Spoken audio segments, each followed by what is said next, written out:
Everyone, welcome to my channel. इस video में हम देखेंगे आप लोगों का डीएलएड प्रथम सेमेस्टर का जो पेपर होता है, जो आपका सेकंड पेपर है, जिसका नाम है शिक्षण अधिगम के सिद्धांत। तो इसकी आप लोगों की जो समय अवधि होती है वो 2 घंटे का आप लोगों का ये पेपर होता है और 50 अंक का ये आप लोगों का पेपर होता है। इसमें सभी प्रश्न करने अनिवार्य होते हैं और इसमें 3 सेक्शन आप लोगों के होते हैं, मतलब कि 3 प्रकार के आपके प्रश्न होते हैं: बहुविकल्पीय, अति लघु उत्तरीय तथा लघु उत्तरीय। जो अति लघु होते हैं वो आपके वेरी शॉर्ट होते हैं और लघु आपके शॉर्ट होते हैं और बहुविकल्पीय आप लोगों के एमसीक्यू क्वेश्चन होते हैं।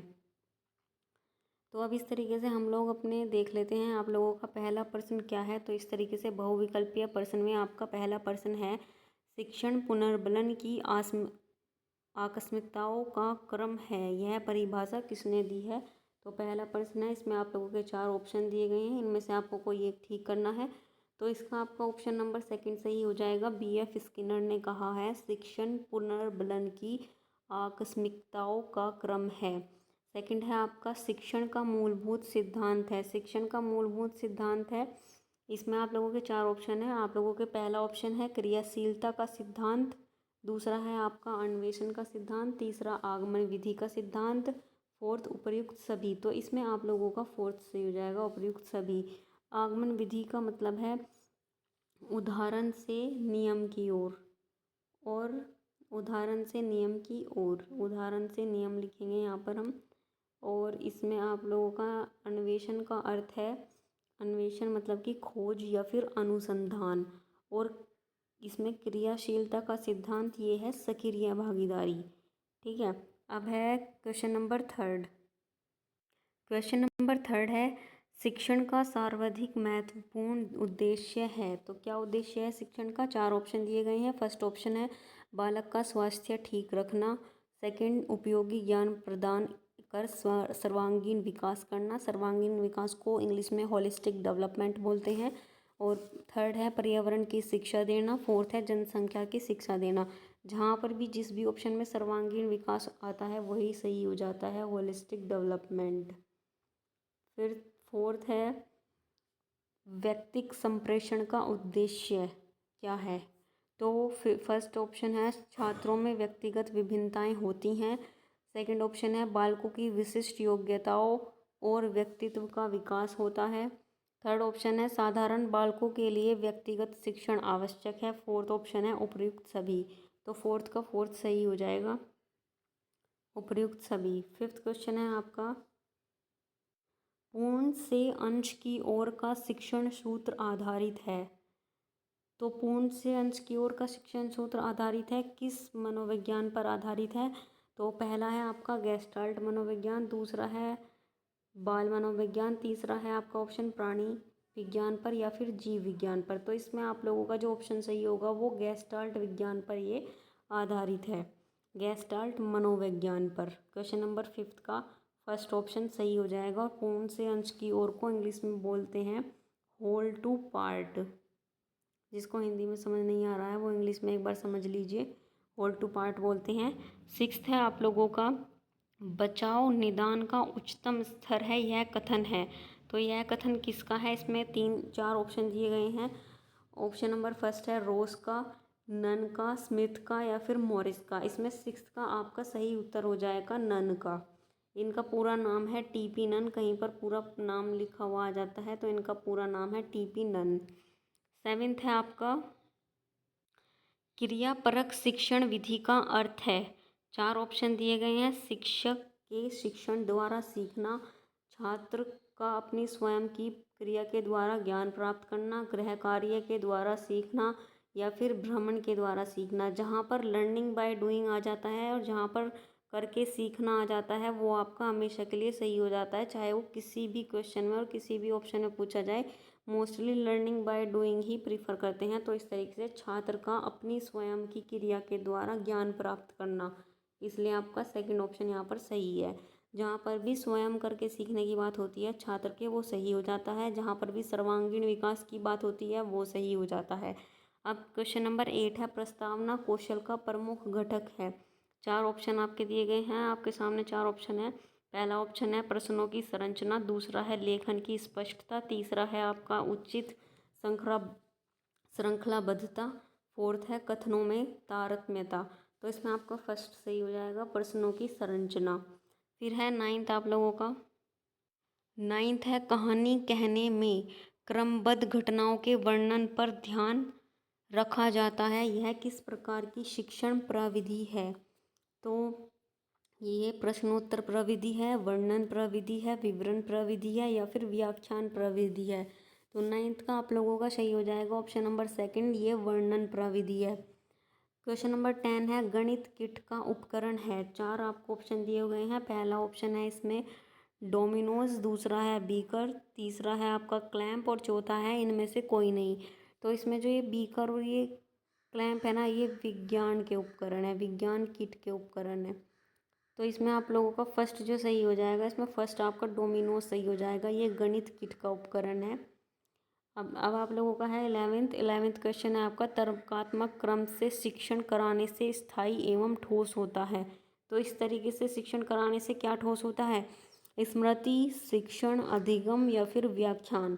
तो अगर तुम तर्कात्मक पढ़ा रहे हो, किसी को लॉजिकली चीज़ें पढ़ा रहे हो और इस तरीके से वो चीज़ें स्टेबल हो जाती हैं, तो इससे क्या ठोस होता है, मेमोरी ठोस होती है इससे हमारी। मतलब कि ऑप्शन नंबर फर्स्ट स्मृति, स्मृति को इंग्लिश में कहते हैं मेमोरी। अब आपका आता है 12 है आपका संप्रेषण के लिए कक्षा का वातावरण होना चाहिए। तो कैसा होना चाहिए संप्रेषण के लिए, सौहार्दपूर्ण होना चाहिए, नीरस होना चाहिए, अनुशासनात्मक होना चाहिए या प्रकाशपूर्ण होना चाहिए। तो देखिए इसमें जो हम प्रायोरिटी देंगे वो देंगे सौहार्दपूर्ण को। ठीक है, सौहार्दपूर्ण को कहते हैं हिंदी इंग्लिश में फ्रेंडली या फिर कोर्डियल भी कह सकते हैं इसको। अनुशासनात्मक और प्रकाशपूर्ण, और अनुशासनात्मक भी हो सकता है, लेकिन इन चारों में जो प्रायोरिटी जाएगी वो फर्स्ट ऑप्शन को जाएगी। क्वेश्चन नंबर 13 है आप लोगों का शिक्षण प्रक्रिया में समाहित प्रक्रिया होती है। तो इसमें आप लोगों के ऑप्शन दिए गए हैं 2, 3, 4, 5। इसमें आप लोगों का ऑप्शन सेकंड सही हो जाएगा 3। फिर बच्चों में कदम ताल कराना, हाथ ऊपर नीचे कराना तथा दाएं बाएं मुड़ने के लिए कहना, ये गतिविधियां हैं। क्वेश्चन नंबर 14 में 4 ऑप्शन दिए गए हैं, शारीरिक गतिविधि है या फिर मानसिक है या फिर दोनों है या कोई भी नहीं है इनमें से, ना तो शारीरिक ना ही मानसिक। तो इसमें आप लोगों का जो उत्तर सही हो जाएगा वो है शारीरिक और मानसिक। देखो वो हाथ पैर हिला रहे हैं तो ये शारीरिक गतिविधि है, लेकिन उन्हें ये कमांड दी जा रही है तो ये मानसिक है। अगर उनका दिमाग ही काम नहीं करेगा तो वो कैसे हाथ पैर हिला लेंगे। आप उन्हें कुछ भी कहते रहो, उन्हें कुछ समझ ही नहीं आएगा। तो इसलिए वो शारीरिक और मानसिक ये दोनों तरह की गतिविधियां हैं। क्वेश्चन नंबर 15 है आप लोगों का, उपचारात्मक शिक्षण का प्रमुख कार्य है। तो उपचारात्मक शिक्षण का प्रमुख कार्य क्या है, लेख में सुधार करना, दोषपूर्ण अध्ययन एवं अध्यापन के प्रभाव को दूर करना, सुलेख पर बल देना या गृह कार्य देना। देखिए गृह कार्य देना कोई उपचार नहीं है, ठीक है। लेख में सुधार करना ये भी कोई उपचार नहीं है। सुलेख पर बल देना, किसी भी चीज़ को फोर्स करना, ये भी कोई उपचार नहीं है। दोषपूर्ण अध्ययन एवं अध्यापन के प्रभाव को दूर करना, ये आपका सही हो जाएगा। इसमें ऑप्शन नंबर 2 आपका सही हो जाएगा। अब चलते हैं अति लघु उत्तरीय प्रश्न की तरफ। तो 16 है आप लोगों का, शिक्षण की कोई एक परिभाषा लिखिए। इसमें ये आप लोगों के एक एक नंबर के हैं, जैसे कि इनके सामने यहाँ पर आपके मार्क्स दिए हुए हैं। तो इसमें कोई आपको एक परिभाषा लिखनी है और आपको एक नंबर मिल जाएगा। शिक्षण की 2 विशेषताएं लिखिए, 2 विशेषताएं लिखोगे फिर आपको एक नंबर मिल जाएगा। इस तरीके से 18 है आपका, संप्रेषण से क्या अभिप्राय है। संप्रेषण के बारे में आपको बताना है कि संप्रेषण क्या है, उससे आप क्या समझते हैं। तो 19 है आपका, खेल पर आधारित 2 शिक्षण प्रविधियों के नाम लिखिए। 20 है आपका, रुचिपूर्ण शिक्षण से क्या तात्पर्य है। 21 है, दक्षता आधारित शिक्षण विधि के 2 सोपान लिखिए। जैसे ही आप 2 सोपान लिखेंगे आपको एक नंबर मिल जाएगा। 22 है आपका, उत्तम शिक्षण अधिगम सामग्री की कोई 2 विशेषताएं लिखिए। 23 है आप लोगों का, शिक्षण अधिगम सामग्री को कितने भागों में वर्गीकृत किया गया है। तो कितने भागों में वर्गीकृत किया गया है, आप एक नंबर में ये लिख सकते हैं, और आप उन भाग को छोटा छोटा डिफाइन करना चाहें तो आप छोटा छोटा डिफाइन भी कर सकते हैं। क्वेश्चन नंबर 24 है आपका, शिक्षण के संज्ञानात्मक क्षेत्र का बालक की किन क्रियाओं से संबंध होता है। 25 है पुनर्बलन कौशल से क्या अभिप्राय है। 26 है सहभागी शिक्षण के 2 उद्देश्य लिखिए। 27 है शिक्षण की आगमन विधि से क्या अभिप्राय है।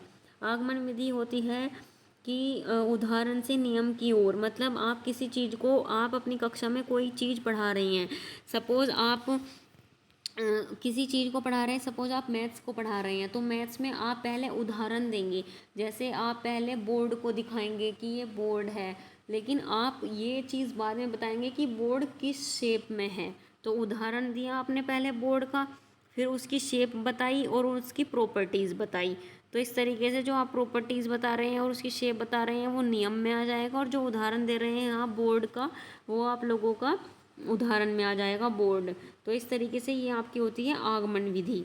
अब 28 है आप लोगों का, ज्ञात से अज्ञात की ओर शिक्षण सूत्र किस तथ्य पर आधारित है। और 29 है शिक्षण में अभिप्रेरणा का सिद्धांत से क्या आशय है। 30 है आप लोगों का, अध्यापन आदेशात्मक न होकर निर्देशात्मक होना चाहिए, इस कथन से क्या आशय है। अब आते हैं आपके लघु उत्तरीय प्रश्न, जो कि 2 अंक का एक होता है। एक प्रश्न आपका 2 नंबर का होता है। 31 है आपका, संप्रेषण की कक्षा अध्यापन में क्या उपयोगिता है, स्पष्ट कीजिए। 32 है आपका, शिक्षण प्रक्रिया में शिक्षण सूत्रों का क्या महत्व है, संक्षेप में लिखिए।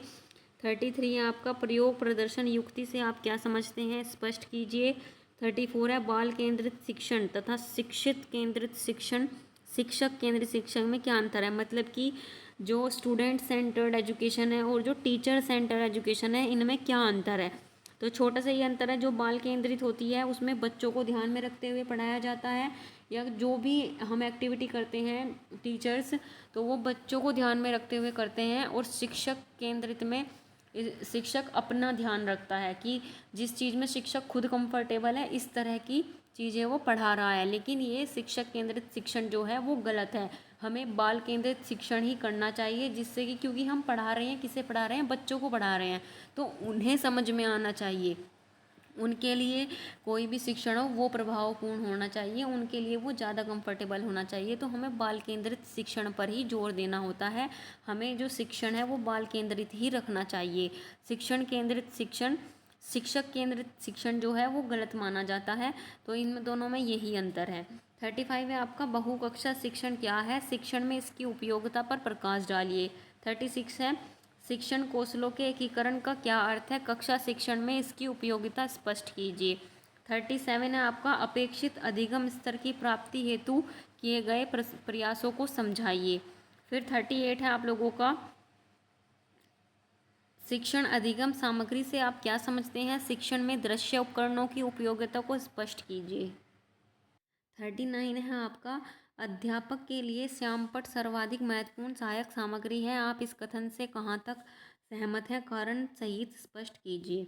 40 है आपका, उपचारात्मक शिक्षण से क्या समझते हैं, मंदबुद्धि छात्रों के लिए किस प्रकार उपचारात्मक शिक्षण किया जाना चाहिए।